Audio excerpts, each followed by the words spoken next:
সাঁকরাইলের হাটগাছা একেবারে অচপাড়াগা। হঠাৎই সপ্তাহের শুরুর দিন থেকে জাতীয় রাজনীতির নজরে এই এলাকা। হাটগাছার জাগো বিশ্ব নামে একটি বাড়ি লাইমলাইটে, যেই বাড়ির দেওয়ালে টাঙানো রয়েছে এনসিপিআই ব্যানার।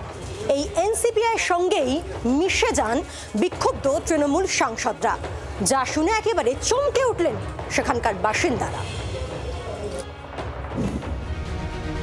হাওড়া সাঁকরাইলের হাটগাছার এই সেই বাড়ি, যার দিকে স্থানীয়রাও খুব একটা ফিরে তাকাতেন না, অথচ এই বাড়িটাই আজ জাতীয় রাজনীতির আলোচনায়। বলা হচ্ছে এনসিপিআই বলে যে পার্টিতে বিক্ষুব্ধ তৃণমূল সাংসদরা চলে যাচ্ছেন, সেই দলের ঠিকানা এই বাড়ি।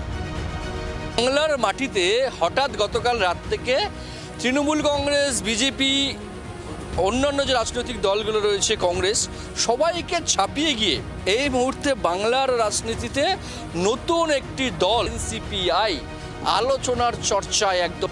20 বছর আগে ছিল ইটভাটা, নাম ছিল উমা ইটভাটা। পরে এক ব্যক্তি এই জমি কেনেন এবং বাড়ি বানান। স্থানীয়দের দাবি 5 বছর থাকার পর তিনি জমি বাড়ি বিক্রি করে দেন শিউলি কুণ্ডু এবং তাঁর পরিবারকে। শিউলি এই বাড়ির একটা অংশে এনজিও চালান। দুস্থ মহিলাদের থাকা, খাওয়া বা পড়াশোনার ব্যবস্থা রয়েছে। বাড়ির বাগানেই রয়েছে ছোটদের খেলার পার্কের যাবতীয় উপকরণ। পাশাপাশি জাগো বিশ্ব বলে স্থানীয় সংবাদপত্রের অফিসও রয়েছে। ওইসব ওনারা এলেই বলবেন, আমি এখন কিছু বলতে পারছি। ওটা ওনারা আসুন, এলে আপনাদের সঙ্গে কথা বলবেন, একটু বুঝুন একটা। হ্যাঁ, এখানে আমরা থাকি না, এটা হোম নয়, এটা আমাদের বাড়ি।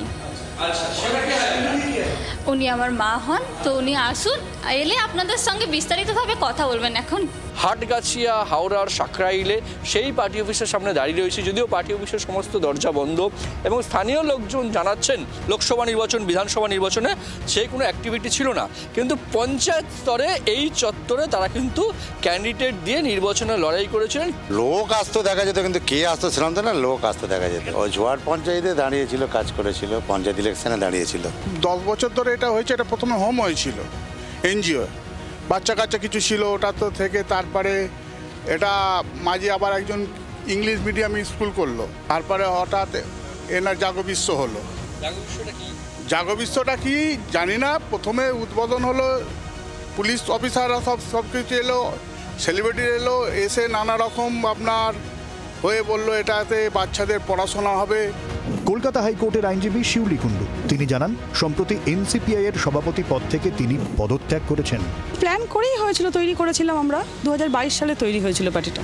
কি প্ল্যান ছিল, মানে কিভাবে কাজ করবে পার্টিটা? সেই সময় অনেক কিছু প্ল্যানিং করেছিলাম, কিন্তু আজকে তো সেটার কোনো আলোচনা করার কোনো তার ইয়ে নেই। সেই সময় যেটা চিন্তা ভাবনা অন্যরকম ছিল। আমি এই পার্টির এখন প্রেসিডেন্ট নই, আমি ফাউন্ডার প্রেসিডেন্ট ছিলাম বেশ কিছুদিন আগে। আমি এটাকে অলরেডি ডিজাইন করেছি। এই পার্টি অফিসকে সুরক্ষা দেওয়ার জন্য, সুরক্ষিত করার জন্য সেন্ট্রাল ফোর্স মোতায়েন করা হয়েছে, কেন্দ্রীয় বাহিনী। সেই কেন্দ্রীয় বাহিনীর তুমি ছবি দেখতে পাচ্ছ এই মুহূর্তে দাঁড়িয়ে। বিএসএফ এর জওয়ানরা তারা কিন্তু এই একদম পার্টি অফিসের যে সামনের যে মাঠটা, সেই মাঠটায় প্রবেশ করেছেন। সঙ্গে স্থানীয় পুলিশের আধিকারিকেরা রয়েছেন। স্বাভাবিকভাবেই এই মুহূর্তে সমস্ত দিক থেকে এই হাটগাছা হাওড়া সাঁকরাইলে অখ্যাত গ্রাম এই মুহূর্তে ভারতবর্ষের রাজনীতিতে তোলপাড় করে দেওয়ার মতো একটি নতুন ঠিকানা বলাই যায়। স্থানীয় পঞ্চায়েতে নির্বাচনে লড়াই করা ছাড়াও ত্রিপুরায় ভোটে লড়াই করেছিল এনসিপিআই। একটা সময় রাজনীতিতে ছাপ ফেলতে চেয়েছিল এনসিপিআই। সেই ছাপটা যে তৃণমূলের বিক্ষুব্ধ সাংসদের হাত ধরে আসবে, তা হয়তো কল্পনাতেও ছিল না প্রতিষ্ঠাতা প্রাক্তন সভাপতি শিউলির। প্রবীর চক্রবর্তী, দেবব্রত ঘোষ এবং অর্ণবাংশু নিয়োগের রিপোর্ট, জি 24 ঘন্টা।